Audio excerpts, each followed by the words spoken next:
नमस्कार, मैं आलोक शर्मा। साथियों, ये मेरा आधिकारिक चैनल है जिस पर मैं आप सभी को पेंशन से संबंधित हर आवश्यक और महत्वपूर्ण खबर देता हूं। यदि आपने हमारे इस चैनल को अभी तक सब्सक्राइब नहीं किया है तो पेंशन से जुड़ी हर जरूरी अपडेट पाने के लिए तुरंत चैनल को सब्सक्राइब करें। साथियों, ईपीएस 95 पेंशन को लेकर एक बार फिर पूरे देश में चर्चा तेज हो चुकी है। कहीं 7,500 रुपये प्लस डीए की खबरें तेजी से प्रसारित हो रही हैं, कहीं 3,000 रुपये पेंशन बढ़ोतरी की बात सामने आ रही है, तो कहीं ये दावा किया जा रहा है कि सरकार शीघ्र ही कोई बड़ा निर्णय लेने वाली है। ऐसे में लाखों ईपीएस 95 पेंशन भोगियों के मन में सबसे बड़ा प्रश्न यही है कि आखिर सत्य क्या है। क्या सरकार सच में पेंशन बढ़ाने जा रही है? क्या 3,000 रुपये वाली बात सही है? क्या 7,500 रुपये प्लस डीए की मांग पर कोई ठोस निर्णय होने वाला है? और सबसे महत्वपूर्ण सवाल ये है कि क्या पेंशन भोगी अब कम पेंशन बढ़ोतरी को स्वीकार करेंगे या फिर सम्मानजनक पेंशन के लिए अपना संघर्ष जारी रखेंगे? सबसे पहले ये बात स्पष्ट रूप से समझना आवश्यक है कि ईपीएस 95 पेंशन वृद्धि को लेकर सरकार या ईपीएफओ की तरफ से कोई अंतिम लिखित आदेश जारी नहीं हुआ है। सोशल मीडिया पर कई तरह की खबरें चल रही हैं। कुछ स्थानों पर दावा किया जा रहा है कि 7,500 रुपये प्लस डीए मंजूर होने वाला है, तो कुछ जगह कहा जा रहा है कि सरकार 9,000 या 10,000 रुपये तक पेंशन पर विचार कर सकती है।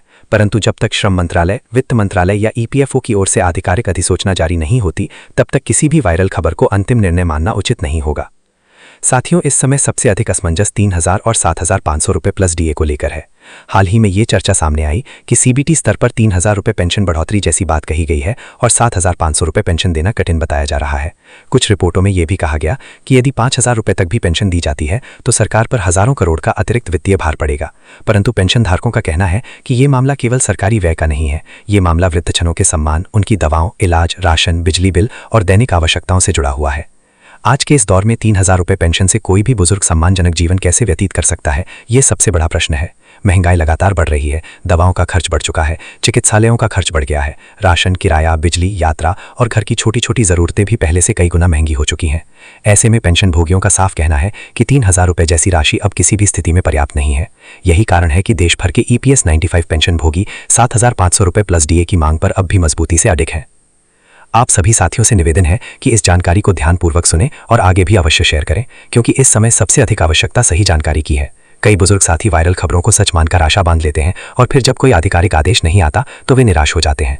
इसलिए ऐसी सटीक जानकारी के लिए हमारे चैनल को सब्सक्राइब जरूर करें ताकि पेंशन से संबंधित हर जरूरी अपडेट समय पर आप तक पहुंच सके। साथियों, पेंशन भोगी प्रतिनिधियों की सरकार के साथ कई स्तरों पर वार्ता हुई है। श्रम मंत्री के साथ हुई बैठकों में भी पेंशनरों की मांग को प्रमुखता से रखा गया था। जब 3,000 रुपये जैसी राशि की चर्चा सामने आई तो प्रतिनिधिमंडल ने इसका कड़ा विरोध किया और स्पष्ट किया कि बुजुर्ग पेंशन भोगी अब ऐसी सीमित राशि स्वीकार करने की स्थिति में नहीं है। कई संगठनों की ओर से आंदोलन, प्रदर्शन और अनशन तक की चेतावनी दी गई थी। इसके पश्चात बातचीत का मार्ग प्रशस्त हुआ और ये उम्मीद जागी कि सरकार पेंशन धारकों की मांग को गंभीरता से सुनेगी। ये बात भी ध्यान रखने योग्य है कि पूर्व में भी 3,000 रुपये प्लस डीए जैसी सिफारिशों की चर्चा हुई थी, परंतु उस समय और आज के समय में महंगाई में बहुत बड़ा अंतर आ चुका है। उस समय जो राशि राहत प्रतीत हो सकती थी, आज वही राशि अत्यंत अपर्याप्त सिद्ध हो रही है। आज पेंशनरों का कहना है कि यदि न्यूनतम पेंशन वास्तव में बढ़ानी है तो वो ऐसी होनी चाहिए जिससे बुजुर्ग व्यक्ति अपना जीवन स्वाभिमान के साथ व्यतीत कर सके। इसलिए अब मांग केवल पेंशन राशि बढ़ाने की नहीं, बल्कि एक सम्मानजनक पेंशन प्रदान करने की है। ईपीएस 95 पेंशन भोगियों की ये लड़ाई कोई नई नहीं है। कई वर्षों से पेंशनधारा की मांग कर रहे हैं कि उन्हें कम से कम इतनी पेंशन मिले जिससे वे अपनी दवाएं खरीद सकें, इलाज करा सकें, गृहस्थी चला सकें और दूसरों पर निर्भर हुए बिना सम्मान से जी सकें। लाखों पेंशन भोगियों ने अपना संपूर्ण जीवन कारखानों, संस्थानों, उद्योगों और विभिन्न सेवाओं में समर्पित किया है। देश की व्यवस्था को सुदृढ़ करने में उनका अमूल्य योगदान रहा है। ऐसे में वृद्धावस्था में उन्हें ऐसी पेंशन मिलनी ही चाहिए जो उनकी मूलभूत आवश्यकताओं को पूरा कर सके। एक और मुख्य विषय यह है कि ईपीएफओ और केंद्र सरकार के उत्तरदायित्व को लेकर भी निरंतर विचार विमर्श हो रहा है। पेंशनर संगठनों का कहना है कि ईपीएफओ अपनी ओर से सीमित प्रस्ताव भेजता है और पेंशन वृद्धि का बड़ा आर्थिक भार केंद्र सरकार पर आता है। कुछ बैठकों में केंद्र सरकार के अंशदान को बढ़ाने की मांग भी सामने रखी गई है। यदि केंद्र सरकार का अंशदान बढ़ता है तो न्यूनतम पेंशन को बेहतर करने का मार्ग सुदृढ़ हो सकता है, परंतु ये सब अभी चर्चाओं और प्रस्तावों के स्तर पर ही है। अंतिम निर्णय तभी मान्य होगा जब लिखित आदेश जारी किया जाएगा। इसी बीच कमांडर अशोक रावत जी का वक्तव्य भी पेंशनरों के बीच चर्चा में है। उन्होंने स्पष्ट किया है कि पेंशन भोगियों को किसी भी अपूर्ण या वायरल खबर से हताश होने की आवश्यकता नहीं है।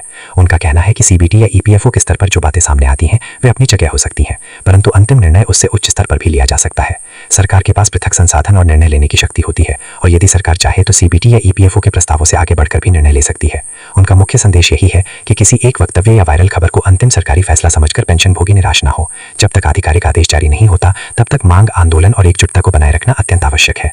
उन्होंने पेंशनधारकों से अपील की है कि वे भ्रमित न हो और आपस में विभाजित न हो। इस समय सबसे जरूरी है कि सभी पेंशनभोगी एक ही मांग पर दृढ़ता से खड़े रहें और सरकार तक ये संदेश स्पष्ट रूप से पहुंचे कि बुजुर्ग पेंशनर अब सम्मानजनक पेंशन से कम पर संतुष्ट नहीं होंगे। साथियों, यही कारण है कि 3,000 रुपए वाली चर्चा पर पेंशनभोगियों में असंतोष देखने को मिल रहा है। पेंशनरों का कहना है कि यदि सरकार वास्तव में राहत देना चाहती है तो राहत ऐसी होनी चाहिए जो उनके जीवन में वास्तविक परिवर्तन ला सके। केवल नाम मात्र के लिए पेंशन बढ़ाना और बुजुर्गों को पुनः दबाव, इलाज और भोजन के लिए संघर्ष करने देना न्यायसंगत नहीं होगा।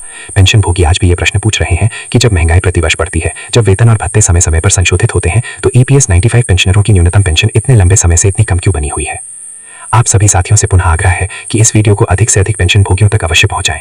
कई बुजुर्ग साथी सोशल मीडिया पर आने वाली प्रत्येक खबर को सत्य मान लेते हैं, इसलिए यह आवश्यक है कि हर साथी तक स्पष्ट संदेश पहुंचे कि अभी कोई अंतिम आदेश जारी नहीं हुआ है। 7,500 रुपए प्लस DA की मांग निरंतर जारी है। 3,000 रुपए की चर्चा को लेकर असंतोष है और पेंशनर संगठन अब भी सरकार से एक सम्मानजनक समाधान की आशा लगाए हुए हैं।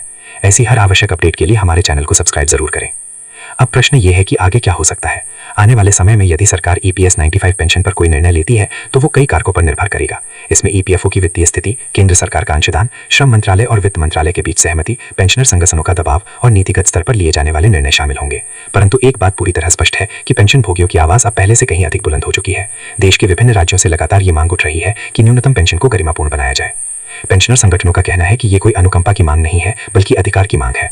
जिन लोगों ने दशकों तक परिश्रम किया, जिनकी कमाई से फंड निर्मित हुआ, जिनके योगदान से व्यवस्था संचालित हुई, उन्हें वृद्धावस्था में न्यूनतम सुरक्षा मिलनी ही चाहिए। कई पेंशनभोगी ऐसे हैं जिन्हें आज भी अत्यंत मामूली राशि मिलती है, जिससे महीने का मेडिकल खर्च भी पूरा नहीं हो पाता। ऐसे में ये संघर्ष केवल रुपयों का नहीं बल्कि स्वाभिमान, सुरक्षा और न्याय का संघर्ष बन चुका है। कमांडर अशोक रावत जी के वक्तव्य का एक महत्वपूर्ण पहलू यह भी है कि उन्होंने पेंशनभोगियों से धैर्य और एकजुटता बनाए रखने की अपील की है। उन्होंने कहा कि किसी भी असत्यापित खबर से घबराने की आवश्यकता नहीं है। यदि कोई CBT सदस्य कोई बात कहता है तो उसे एक विचार के रूप में सुना जा सकता है, परंतु उसे अंतिम सरकारी निर्णय नहीं माना जा सकता। अंतिम निर्णय सरकार के स्तर पर होगा और वही पेंशनभोगियों के भविष्य की दिशा तय करेगा। इसलिए पेंशनरों को हतोत्साहित नहीं होना है और अपनी मांग को पूरी मजबूती के साथ आगे बढ़ाते रहना है। साथियों, इस समय प्रत्येक पेंशनभोगी को यह समझना होगा कि आधिकारिक और गैर आधिकारिक खबर में क्या अंतर होता है। कोई सोशल मीडिया पोस्ट, कोई वायरल पत्र या किसी समाचार पत्र की चर्चा तब तक अंतिम नहीं मानी जा सकती जब तक सरकार की ओर से स्पष्ट अधिसूचना जारी ना हो जाए। इसलिए अफवाहों से बचना और आधिकारिक जानकारी की प्रतीक्षा करना ही सबसे बुद्धिमत्तापूर्ण मार्ग है। परंतु प्रतीक्षा करने का अर्थ शांत बैठना नहीं है। अपनी जायज मांग को शांतिपूर्ण, संगठित और सुदृढ़ तरीके से उठाते रहना भी उतना ही आवश्यक है।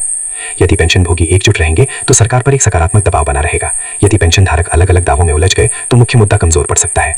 इसलिए इस समय सबसे महत्वपूर्ण संदेश यही है कि 7,500 रुपए प्लस DA की मांग को लेकर भ्रमित ना हो। 3,000 रुपए वाली बात को अंतिम ना माने और जब तक लिखित आदेश जारी ना हो तब तक किसी भी खबर को आधिकारिक ना समझे। पेंशनभोगियों का ये संघर्ष जारी है और आने वाले दिनों में हर बैठक, हर वक्तव्य और हर सरकारी संकेत पर दृष्टि रखना आवश्यक होगा। आप सभी से एक बार फिर अनुरोध है कि यदि आप चाहते हैं कि पेंशन से संबंधित हर आवश्यक खबर, हर बैठक का विवरण, हर सरकारी अपडेट और सटीक विश्लेषण आप तक समय पर पहुंचे तो हमारे चैनल को सब्सक्राइब जरूर करें। साथ ही इस जानकारी को अपने सभी पेंशनभोगी मित्रों, व्हाट्सएप ग्रुपों और परिजनों तक जरूर भेजें ताकि कोई भी साथी भ्रामक खबरों से असमंजस में ना पड़े और सभी तक प्रामाणिक जानकारी पहुंच सके।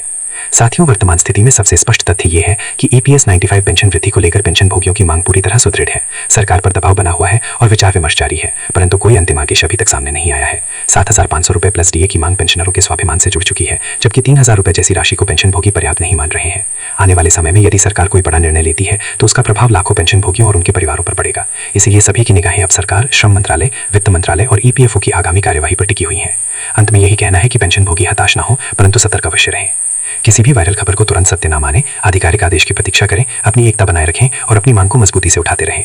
ये लड़ाई सम्मानजनक पेंशन, बुजुर्गों की सामाजिक सुरक्षा और उनके मौलिक अधिकारों की लड़ाई है। जानकारी उपयोगी लगी हो तो इसे अधिक से अधिक साथियों के साथ शेयर करें, वीडियो को लाइक करें, चैनल को सब्सक्राइब करें और पेंशनभोगियों की आवाज को मजबूत बनाने में अपना योगदान दें। धन्यवाद।